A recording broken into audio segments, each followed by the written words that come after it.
Girl to girl action ba ito? Ganong level? Kasi sa Gomez, so puro babae ang nandun. Ayun ba, kailangan namin talagang expect doon? Ano? First time mo ba? Sa girl to girl? Oh no, Ano? nagawa na yun ni Andrea Garcia sa Viva Max. Ayun! Okay, Diba? ano ang kakaibahan dito? Ano ang ibang putahe dito sa girl to girl dito sa bago mong project?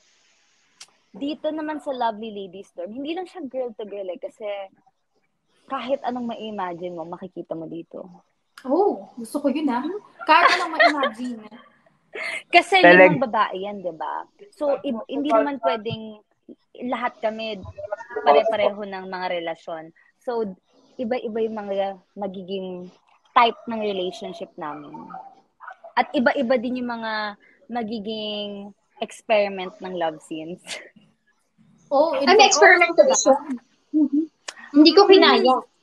Kasi diba sa Viva Max ngayon, like, yung mga papasikat na mga artist, mga star, talaga namang hubad kung hubad yung ginagawa nila sa mga eksena. Pero ikaw ba, Andrea Garcia, ano ba yung kaibahan na ipapakita mo kumpara dun sa mga nagawa na ng mga Viva Max stars? Would you do ano ba? Kasi diba may frontal na before, meron ding yung likod nila, something like that. Ikaw, ano ba yung mas ipapakita mo pa dito? Meron ba? May bansag nga sila sa akin ngayon. Sabi nila, Andrea Garcia ang pinakapalaban sa lahat. Oh my pinakapalaban. So, plaster ba ito? Walang pag-plaster?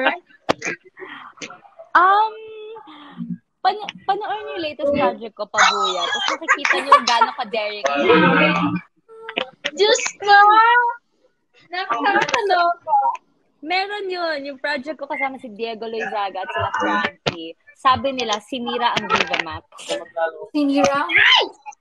Yeah, So, nasira ang Viva pinakapalaban, Max. girl. So, I wonder, ano kaya yung pinakita niyang talent dito? At kung ano pa, diba? Para tawagin siyang pinakapalaban na artista ngayon ng Viva Max. Kasi yung mga ibang babae talagang super grabe. They're giving their best. Pero yung sa'yo, i-best test na natin. Best test? Diba?